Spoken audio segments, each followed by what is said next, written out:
નમસ્કાર, આજના મુખ્ય સમાચારમાં સ્વાગત છે। પાદરા શ્રી સાઈબાબા મંદિરના પ્રાણ પ્રતિષ્ઠા મહોત્સવને 20 વર્ષ પૂર્ણ થતા ભવ્ય ભંડારા અને વિશેષ યાગનું આયોજન કરવામાં આવતા સમગ્ર વિસ્તાર ભક્તિમય બન્યો હતો। પાદરાના સ્ટેશન વિસ્તારમાં આવેલ શ્રી સાઈબાબા મંદિર ખાતે પ્રાણ પ્રતિષ્ઠા મહોત્સવના 20 વર્ષ પૂર્ણ થવાના અવસરે શ્રી સાઈ સેવા સમિતિ દ્વારા ભવ્ય ભંડારા અને વિશેષ યાગનું આયોજન કરવામાં આવ્યું હતું। કાર્યક્રમ દરમિયાન બ્રાહ્મણો દ્વારા વૈદિક મંત્રોચ્ચાર સાથે વિધિ વિધાન પૂર્ણ કરવામાં આવ્યા હતા। મહાનુભાવોના હસ્તે શ્રીફળ હોમી ભવ્ય ભંડારાની શરૂઆત કરવામાં આવી હતી।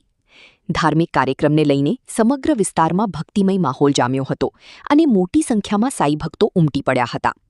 કાર્યક્રમમાં પાદરા સંતરામ મંદિરના મહંત મોહનદાસજી મહારાજ, પાદરાના ધારાસભ્ય ચૈતન્યસિંહ ઝાલા, નગરપાલિકાના પ્રમુખ દીપેશ પંચાલ, ઉપપ્રમુખ ઈલાબેન જોશી, કારોબારી ચેરમેન સંતોષ પટેલ સહિત નગરપાલિકાના સભ્યો અને શહેરના આગેવાનો ઉપસ્થિત રહ્યા હતા। કાર્યક્રમના અંતે મોટી સંખ્યામાં ભક્તોએ પ્રસાદીનો લાભ લઈ ધર્મલાભ મેળવ્યો। શ્રી સાઈ સેવા સમિતિ દ્વારા આયોજિત આ ભવ્ય ધાર્મિક કાર્યક્રમને લઈને પાદરા શહેરમાં ભક્તિ અને આસ્થાનો અનોખો માહોલ સર્જાયો હતો। સાઈ સેવા સમિતિ ટ્રસ્ટ દ્વારા આયોજિત શ્રી સાઈબાબા સ્ટેશન રોડ ખાતે આવેલ શ્રી સાઈબાબા મંદિર જેના 20 વર્ષ પૂર્ણ થયાની ખુશીમાં આજે ભંડારાનું આયોજન કરવામાં આવ્યું છે। સાથે સાથે મહાવિષ્ણુ યાગનું પણ આયોજન કરવામાં આવ્યું છે। આ ભંડારો જે છે એ દર 4 વર્ષે કરવામાં આવે છે અને ડિસેમ્બર મહિનાની અંદર પાદરાથી શિરડી પગપાળા યાત્રા સંઘ પણ લઈ જવામાં આવે છે।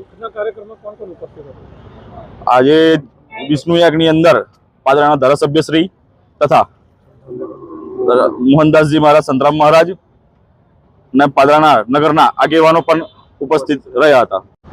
જય સાઈનાથ। પાદરા સાઈબાબા મંદિરના આજે વિષ્ણુ યાગ અને સાથે સાથે ભંડારાનું આયોજન કર્યું છે।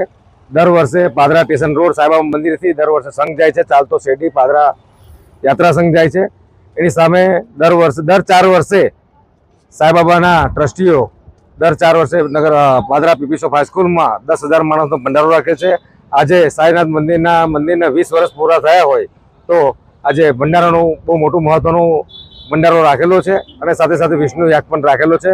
એમાં ધારાસભ્ય શ્રી સંતરામ મહારાજના મોહનદાસજી મહારાજ તથા નગરપાલિકાના તમામ પ્રમુખશ્રી સદસ્યો સાથે આજે વિષ્ણુ યાગમાં નાળિયેર હોમવાનું આજે આયોજન હતું।